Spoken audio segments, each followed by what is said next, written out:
Okay, Tanner McNelly with Evergreen Exteriors doing a visual inspection on 1945. We're going to start off with this little area over here. We got a little bit of degranulation and wear over here, some desiccation, missing shingle over here. I'll play so we can kind of get a better view of the pipe jacks. There we go. Over here we got a couple Velux curb mounted skylights. We'd replace all the flashing around these just because I want to, own this roof in the system and make sure we have all good new flashing all the way around. We got a couple pipe jacks that have been recovered. We completely swapped these pipe jacks out. The only thing that doesn't change is the pipe itself. Like this black pipe itself would stay. Everything else would get replaced. You've got a couple little 4-inch flappers over here. 1, 2. These 4-inch flappers usually vent like areas in bathrooms or kitchens and take that inside air outside. What I want to swap these over to is a Braun system. The Braun vents are a J vent, so where they go all the way back to the roof line on the backside and only vent out the front of the vent. Benefit of this is you're not going to get any wind blowing rain or any snow buildup or ice buildup on the backside of the vent. It's going to block that from coming back through. But over here, we got some areas with some step shingles on this line right here and this line right here. What we'd want to do is we'd want to swap those step shingles out. A step shingle is a piece of metal that goes halfway under the shingle and halfway under the siding. The benefit for replacing these is a lot of times in like 80s up until like 2005-ish in the Treasure Valley, you would see installers on the original roof put in step shingles every 8 inches versus every 4 inches. On today's code, that doesn't meet code, and we'd want to swap those out just to make sure they're compliant. The other big thing we notice in this area is a sagging section of sheathing over here.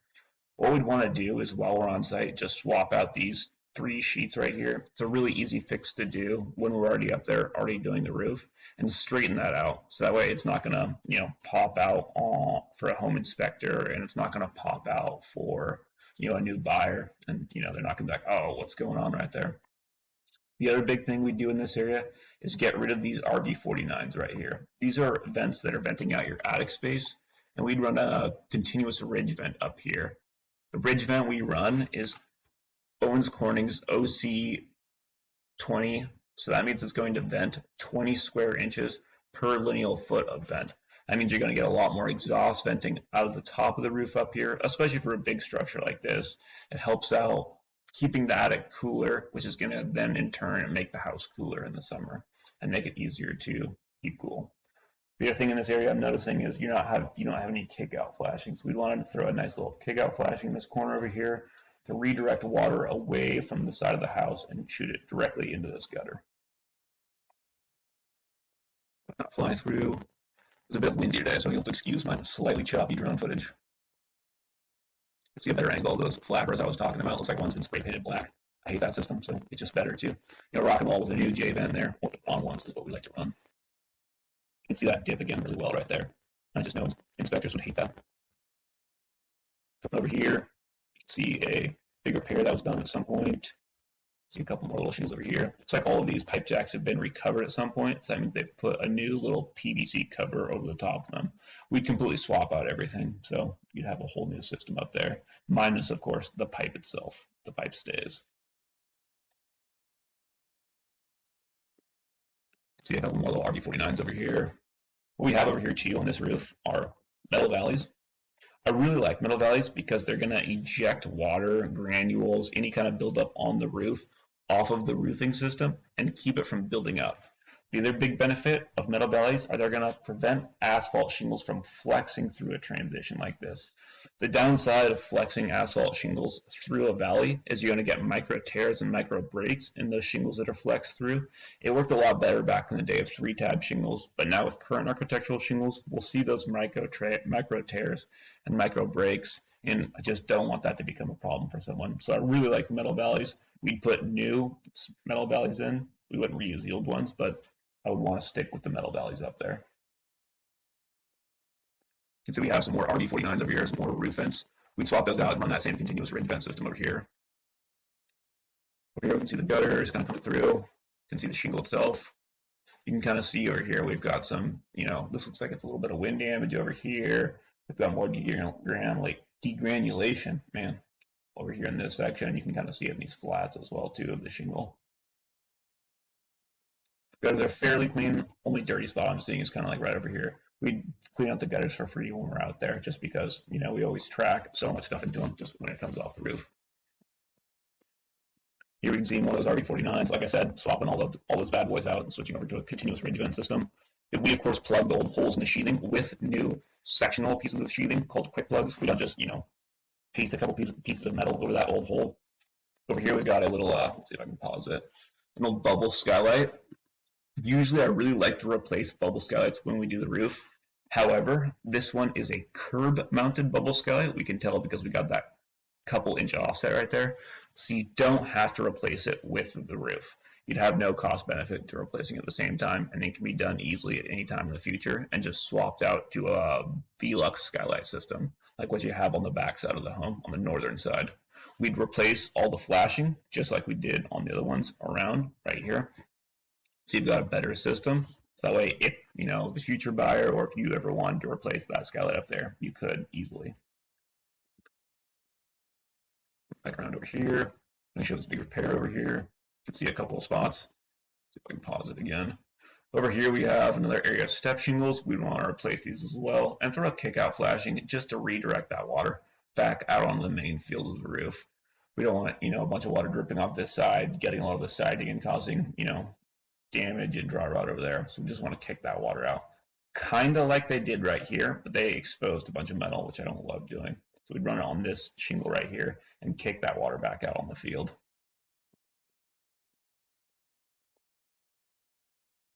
Everything else up here, a little chimney over there.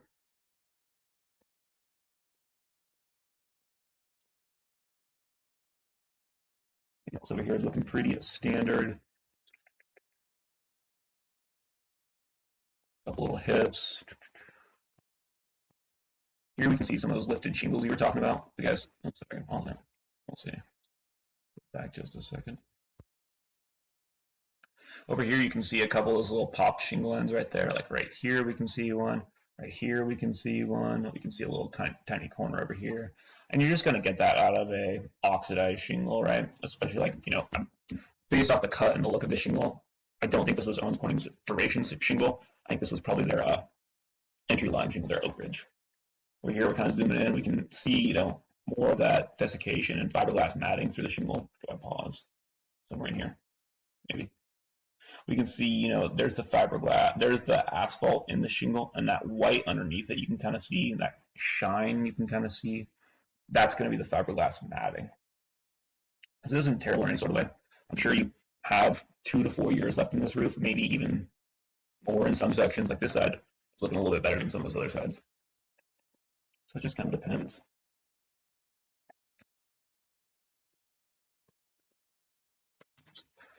Got the video right there. Let me rewind that back.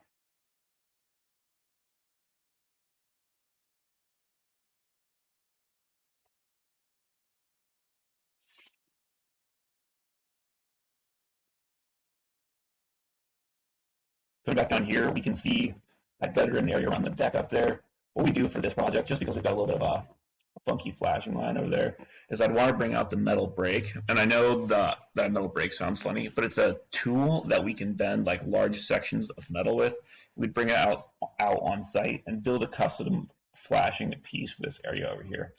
Just so that way we have a clean, continuous line that kind of matches everything else, and we're not recycling the old flashing.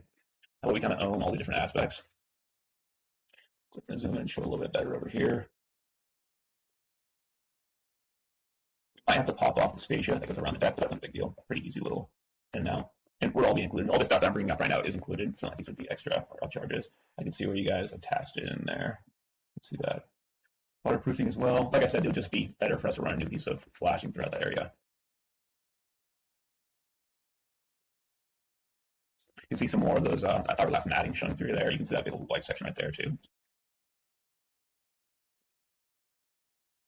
Pause it. You can see that big old white section right there. Just a big section of fiberglass matting that's showing through. You can see it right here and here. Like I said, not the end of the world, but something to be cognizant of. Just the roof showing stage. So I'm kind of battling the wind with my flying over here. Gutters are real nice and clean. You guys are doing a great job of that. Over here, we've got another flapper. This one's not going to be a 4-inch. This is going to be a 6-inch flapper. What we want to do is we want to swap this out to that same Braun system I was talking about earlier.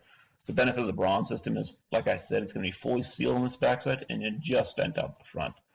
Especially in this area right here, we've got a downspout coming directly into that vent. We redirect water away from the vent. And during the winter time, when you got, freezing water coming out of there, I keep saying that like it's not the winter time right now. When we have a more serious winter than the one we've had this year, we've got snow building up and water shooting out through there. It's going to be really beneficial to the system, prevent water from tracking back down that vent right there and causing sheathing damage. That's why we want to run a Braun for all of these. You can see another recovered pipe jack down there. That same flashing right there. You can see we've got more, and you can see that shingle wear right there, just where we're losing the degranulation and some of that fiberglass matting showing. You can see it, pretty well right here. Here we can see more of the asphalt underneath, and over here we can see more fiberglass matting. We got a nice little bleeder row. I really don't like these. We want to run full-size rows all the way throughout. Simply repair those done at some point. Let's see over here. We've got another good example of an area that has, pretty heavy wear.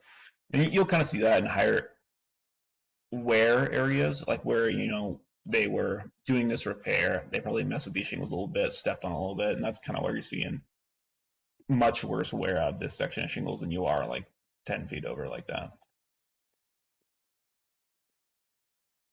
Here's another view looking down on that same area from earlier. A bit more wear on the top of these shingles. And that's pretty much it. Tanner McNally signing off on the video inspection. Thanks.